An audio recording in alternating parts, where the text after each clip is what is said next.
मैं उस दिन को कोस रही थी जिस दिन मैं पैदा हुई। मेरा नाम शिल्पा है। मेरी उम्र 22 साल है। बचपन में ही मेरे माता पिता एक एक्सीडेंट में मारे गए।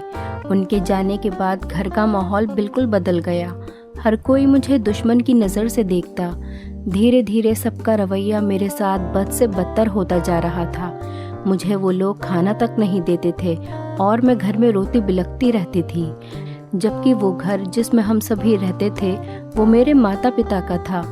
पिताजी के गुजरने के बाद चाचा चाची ने पूरे घर पे, हमारी ज़मीन पे, कारोबार पे कब्ज़ा कर लिया। वो सब कुछ अपने नाम कराना चाहते थे और इसीलिए उन्होंने कई बार मुझे मारने की भी कोशिश की। लेकिन एक रात मौका पाकर मैं घर से भाग गई और भागते भागते मैं सड़क के किनारे पहुंच गई। उस वक्त वहां से एक बस गुजर रही थी और बिना कुछ सोचे समझे मैं उस बस में बैठ गई। बस थोड़ी ही दूर चली थी और बस कंडक्टर मेरे पास आया कि कहाँ की टिकट चाहिए मैडम। मैं उससे अपना चेहरा छुपाने की कोशिश कर रही थी, लेकिन वो मुझे पहचान गया और उसने चाचा को खबर कर दी कि मैं घर से भाग रही हूँ। बस एक नाके पर रुकी हुई थी और डर की वजह से मेरी सांसें भी थम सी रही थी कि चाचा तो आज मुझे जान से ही मार डालेंगे। कि तभी चाचा गांव के 4-5 आदमियों के साथ मुझे लेने आ गए।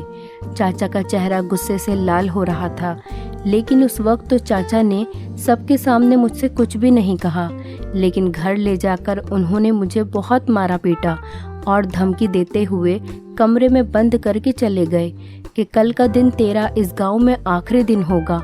बहुत शौक है ना तुझे भागने का, तुझे तो कल सुबह मैं बताता हूँ। कल से तेरी जिंदगी नर्क बन जाएगी। चाचा की बातें सुनकर मेरा दिमाग सुन पड़ गया। मेरी आंखों के आगे अंधेरा छा गया। मैं कुछ समझ ही नहीं पा रही थी कि आखिर कल मेरे साथ क्या होगा। यही सोचकर मेरे रोंगटे खड़े होने लगे और रोते रोते ना जाने कब मेरी आंख लग गई। सुबह मेरी आंख कमरे के दरवाजे की आवाज़ से खुली। अपने सामने चाचा को खड़ा देखकर मैं बहुत डर गई थी कि अब मेरे साथ वो क्या करेंगे। और तभी चाचा मुझे घसीटते हुए बाहर ले आए और बड़ी बेदर्दी से मुझे एक बड़ी सी गाड़ी में फेंक दिया, जैसे किसी कूड़े को फेंकते हैं। ये गाड़ी मुंबई जा रही थी और मेरे साथ गाड़ी में और भी लड़कियां मौजूद थीं। मैं समझ नहीं पा रही थी कि आखिर ये सब हो क्या रहा है। फिर मुझे पता चला कि हमें बेचा गया है एक कोठा चलाने वाली को, और ये सुनते ही मेरे पैरों के नीचे से ज़मीन निकल गई कि मेरे सके चाचा ने दौलत के लालच में अपनी भाई की बेटी को ही बेच दिया। शिल्पा ऊपर खिड़की में खड़ी गली की चकाचौंध देखकर अपने अतीत को याद कर रही थी। मुंबई शहर की यह आखिरी गली शाम होते ही रंगीन होने लगती थी। दिन में वो किसी वीरान बस्ती से कम नहीं दिखती थी, पर शाम होते ही किसी दुल्हन के जैसी नजर आने लगती। ये शहर की सबसे बदनाम गली थी, जहाँ शरीफ लोग बस रात के अंधेरे में आया करते थे। आज शिल्पा बहुत उदास थी और ऊपर खिड़की में आकर अकेले ही खड़ी हो गई। वो आते जाते लोगों को देख रही थी और सोच रही थी कि कैसे कुछ ही सालों में उसकी ज़िंदगी पूरी तरह से बदल गई, और वो इस बात से अनजान थी कि उसकी ज़िंदगी में आज फिर से एक नया मोड़ आने वाला है। सोचते हुए वो अपने आप से कहने लगी, लगता है आज भी कोई बोनी नहीं होगी, और इतना कहकर उसने सिगरेट जला लिया। शिल्पा 22 साल की खूबसूरत लड़की थी, जिसको उसके ही चाचा ने खानदानी दौलत के लालच में एक कोठे के हाथों बेच दिया था। शिल्पा ने बहुत कोशिश की इस गंदगी से भागने की, पर हर बार उसे हार ही नसीब होती। साथ में उसकी बहुत पिटाई भी होती। ऐसी पिटाई होती कि 2-3 दिन तक तो उसे होश ही नहीं आता। एक बार जो उस कोठे पर आ जाता, उसका वापस जाना नामुमकिन था। शिल्पा के अलावा भी यहाँ न जाने कितनी और लड़कियाँ थीं जो इस धंधे में थीं। कुछ मजदूरी के कारण तो कुछ अपनी मर्जी से आई थीं। पहले सब यहाँ से भागने की कोशिश करती, लेकिन बाद में सब इसी को अपनी किस्मत समझ लेती। सुषमा ताई इन सब को खरीदने और बेचने का काम किया करती थीं। उसकी मर्जी के बिना यहाँ पर एक पत्ता तक नहीं हिलता था। पुलिस भी इनसे खौफ खाती थी। अचानक एक हाथ आकर शिल्पा के कंधों पर पड़ा। शिल्पा अपनी अतीत की दुनिया से बाहर आई। उसने देखा उसके सामने 24 साल का खूबसूरत नौजवान लड़का खड़ा था। उसने आंखों के इशारे से शिल्पा को कमरे में चलने के लिए कहा। शिल्पा ने सिगरेट फेंकी और उसके साथ चली गई। सारी रात वो शिल्पा के बदन से खेलता रहा। सुबह होते ही उसने खुश होकर शिल्पा को 5,000 रुपये थमा दिए। शिल्पा ने 2,000 रुपये उसे वापस कर दिए तो वो शिल्पा से कहने लगा, अरे रख लो, तुम्हारे लिए ही हैं। शिल्पा ने कहा, नहीं साहिब, हराम का खाने की आदत नहीं है अपनी, जितना काम उतने पैसे।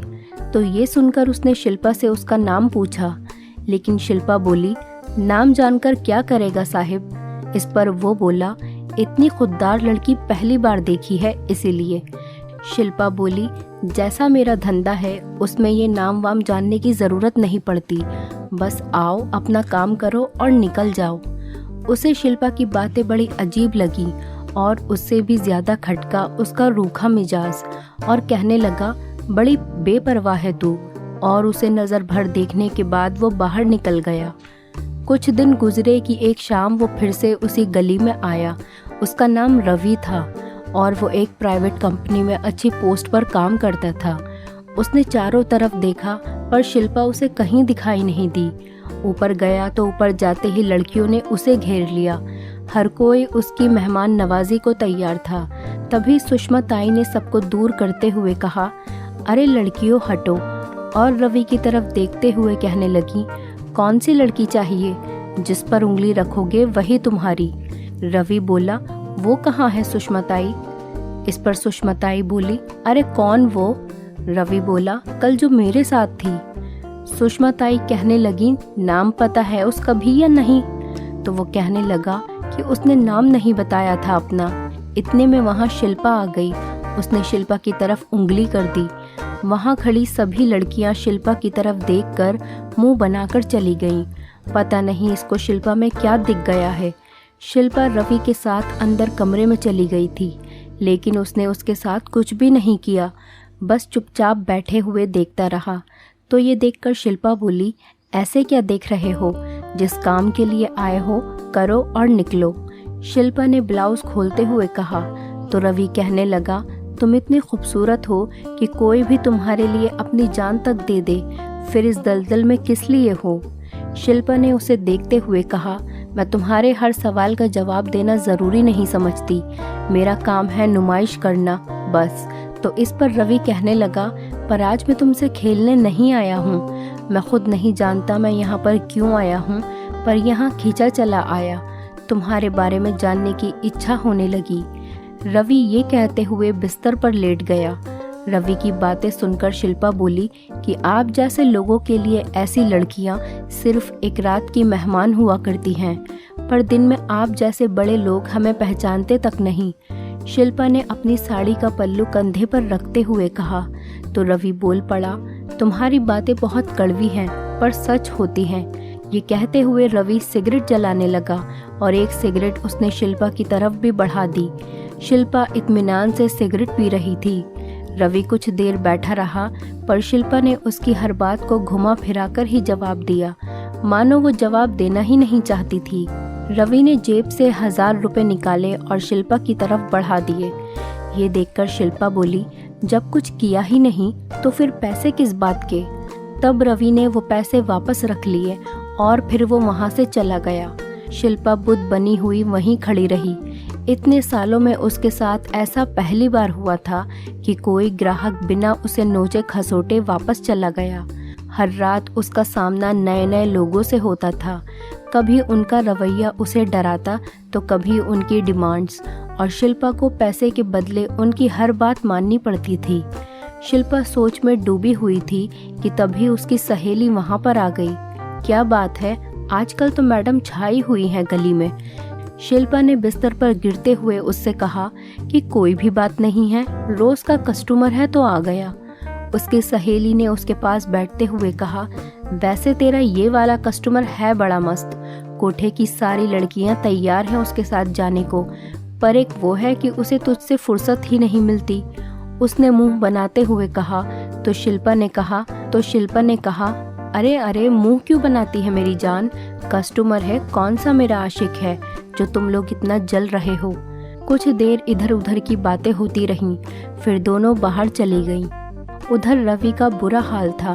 वो शिल्पा के बारे में ही सोचता रहा। उसका रूप, उसकी अदाएं, उसकी आंखें, उसकी बातें उसके सामने नाचती रहती। वो शिल्पा को जानना समझना चाहता था, उसके करीब जाना चाहता था। शिल्पा के पास हर शाम जाना उसकी रोज़ की आदत हो चुकी थी। कभी कभी तो वो उसके लिए कीमती सामान ले जाया करता। काफ़ी मिन्नतों के बाद शिल्पा कभी कभी उसके गिफ्ट्स रख लिया करती थी। एक शाम जब रवि कोठे पर आया तो उसे शिल्पा कहीं भी नहीं दिखी। उसने सुषमा ताई से पूछा कि शिल्पा कहाँ है, पर उन्होंने उसे बता दिया कि वो दूसरे कस्टमर के साथ बिजी है, आज किसी और लड़की से काम चला लो। रवि को ये सुनकर धक्का सा लगा। वो वहाँ से चला गया। अब रवि किसी और लड़की से बात करता। कुछ हफ्ते गुजरने के बाद रवि को मौका मिल ही गया। उसने शिल्पा को देखा तो उसका मन किया कि भागकर उसे गले लगा ले, पर नहीं लगा पाया। कमरे में आते ही शिल्पा ने कहा, बड़े दिनों बाद याद आई हमारी। रवि ने उससे कहा कि सुषमा ताई ने मुझे बताया कि तुम बहुत व्यस्त रहती हो।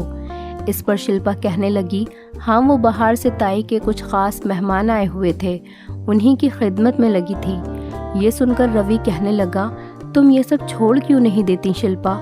शिल्पा बोल पड़ी, क्या सब रवि, गैर मर्द के साथ रात बिताना? शिल्पा ने रवि से कहा, तो फिर तुम क्या हो? तुम भी तो मेरे लिए एक गैर मर्द ही हो। शिल्पा की बात सुनकर रवि को दर्द सा महसूस हुआ और वो बोला, क्या हमारा कोई रिश्ता नहीं है शिल्पा? शिल्पा बोली, एक वैश्या का एक शरीफ इंसान से क्या रिश्ता हो सकता है, तुम ही बता दो। और अगर कोई रिश्ता होगा तो उसे शराफत की दुनिया के आप जैसे लोग नाजायज़ रिश्ता कहते हैं, जिनका सच इन काली रातों की रंगीनियों में छुपा हुआ है। शिल्पा की दर्द भरी आवाज़ में बात सुनते हुए रवि बोला, पर मुझे अच्छा नहीं लगता जब कोई और तुम्हें छूता है, तुम्हें देखता है, तुम्हारे पास आता है।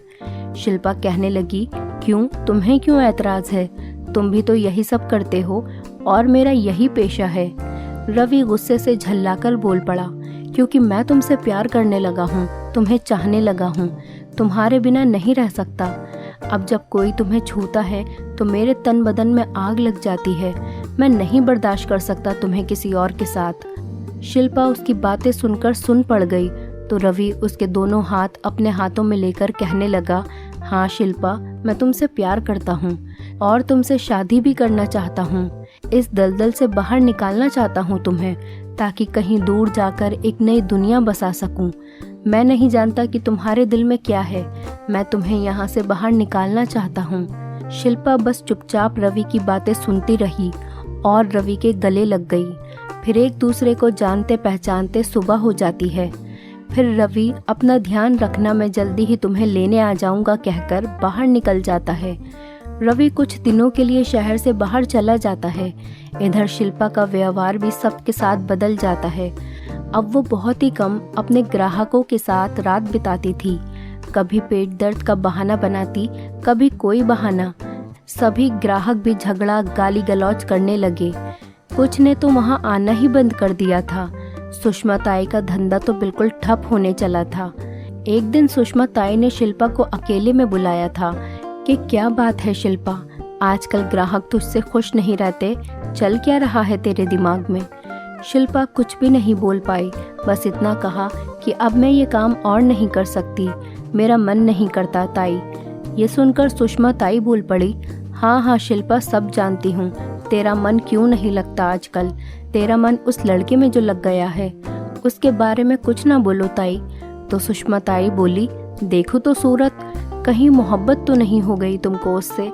शिल्पा इधर आ, यहाँ मेरे पास आकर बैठ। शिल्पा, हमारे धंधे में ये सब नहीं चलता। शिल्पा ने अपना सर ताई के घुटनों पर रख दिया और कहने लगी थी कि वो मुझसे बहुत प्यार करता है और शादी भी करना चाहता है मुझसे। इतने सालों में मुझे कभी भी एहसास ही नहीं हुआ, पता नहीं क्यों, पर उसकी हर बात, हर वादे पर भरोसा करने को दिल करता है। वो इतना खूबसूरत है कि मुझे उसके सिवा कुछ अच्छा ही नहीं लगता। इस पर ताई बोली कि हर खूबसूरत चीज़ धोखा देती है शिल्पा, उसके प्यार में कमज़ोर पड़ चुकी है तू, इसीलिए ऐसी बड़ी बड़ी बातें कर रही है। अभी भी वक्त है, रोक ले खुद को। नहीं ताई, मैंने उसे तन मन से अपना माना है, वो मुझे कभी धोखा नहीं देगा। अब तक मैंने आपकी हर बात मानी है ताई, बस मेरी एक छोटी सी बात आप भी मान लीजिए, मुझे उससे शादी करने दीजिए। शिल्पा ने अपनी आंखों में आंसू भरकर कहा तो ताई शिल्पा से कहने लगी, मैं तेरी खुशियों के आगे नहीं आना चाहती, लेकिन तू जिस रास्ते जा रही है वहाँ सिर्फ और सिर्फ अंधेरा है, एक ऐसा अंधेरा जो तुम्हारी पहचान खा जाएगा। शिल्पा बोली कि वो हमेशा मेरा साथ देगा ताई, और मैं मोहब्बत में हूँ, मोहब्बत में ऐसा ही होता है, अब ये कदम पीछे नहीं हटेंगे। ये सुनकर ताई बोली, तो ठीक है शिल्पा, अब ये दरवाजे हमेशा हमेशा के लिए तेरे लिए बंद हो चुके हैं। इतना कहकर ताई वहाँ से चली जाती है। एक शाम रवि उसको लेने आ पहुँचा। दोनों खुशी खुशी वहाँ से निकल गए। रवि शिल्पा को घर ले जाने के बदले एक फार्म हाउस पर लेकर जाता है। वहाँ पहले से एक बहुत बड़ा राजनेता मौजूद था।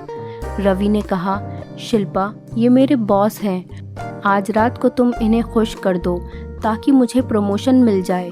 शिल्पा रवि की बातें सुनकर हैरान खड़ी थी और उससे कहने लगी, रवि लेकिन हम तो शादी करने वाले थे ना। रवि हंसने लगा, शादी और तुमसे? वैश्याओं की कभी शादी नहीं होती है शिल्पा, उनकी तो हर रात सुहागरात होती है, वो भी नए नए लोगों के साथ, समझी। और इतना कहकर उसे अपने बॉस के कमरे में घसीटते हुए ले गया और दरवाज़ा बंद कर दिया। वो रोती रही, चीखती चिल्लाती रही, उसकी चीखें सुनने वाला कोई नहीं था। रवि का बॉस भूखे भेड़िए की तरह उस पर टूट पड़ा। उसके जिस्म के साथ साथ उसका भरोसा भी नोचा जा चुका था। शिल्पा उसके सामने बेबस हो चुकी थी, जिंदा लाश की तरह बिस्तर पर पड़ी रही। उसकी आंखों के किनारे आंसुओं से भीग चुके थे। उसके जिस्म से खेले जाने के बाद बॉस बाहर आया और रवि के कंधे पर हाथ रखते हुए कहा, वाह रवि, मज़ा आ गया, ऐसी बला की खूबसूरती तो मैंने पहली बार देखी। रवि कहने लगा, थैंक यू सर, ये नायाब तोहफा तो बस आपके लिए ही था, बहुत पापड़ बेलने पड़े इसके लिए, तब जाकर मिली है। अब तो मेरा प्रमोशन पक्का है ना सर? बॉस ने कहा, अरे हाँ भाई, बस एक दो बार इस फूल का रसपान और कर लूँ, उसके बाद तुम्हारा प्रमोशन पक्का। ये कहकर बॉस वहाँ से चला जाता है। रवि संतुष्टि का भाव लिए वहीं खड़ा सिगरेट जलाने लगता है। तभी शिल्पा लड़खड़ाते हुए वहाँ आती है और रवि से कहती है कि तुमने मुझे धोखा दिया है। तो रवि कहने लगा कि तुम पैसों के लिए ये सब पहले से ही करती हो, तो आज और कर लिया तो क्या हो गया, और फोकट में नहीं करवाया है, पैसे मिल जाएंगे तुम्हें तुम्हारे। बस जब जब मैं कहूँ तब तक मेरा साथ देना होगा, तुम्हारी लाइफ बना दूंगा। शिल्पा कहने लगी, और शादी? रवि बोला, वैश्याओं की शादियाँ नहीं होती हैं शिल्पा। ये कहकर वो वहाँ से जाने लगता है। तभी शिल्पा पीछे से रिवॉल्वर उसकी कमर पर रखती और धीरे से उसके कान में कहती है, वैश्याओं की शादी नहीं होती होगी, पर उनके सीने में भी दिल ज़रूर होता है। और इतना कहकर उसने रवि को गोली मार दी और फिर उसने खुद को भी ख़त्म कर लिया। रवि वहीं पर गिर पड़ा और कुछ देर बाद उसकी भी मौत हो गई। दोस्तों, उम्मीद करती हूँ आपको हमारी कहानी पसंद आई होगी। कहानी पसंद आई है तो वीडियो को लाइक करें, चैनल पर नए हैं तो चैनल को सब्सक्राइब करें और हाँ, नोटिफिकेशन बेल को ज़रूर दबाएं ताकि अगली अपडेट सबसे पहले आपको मिले।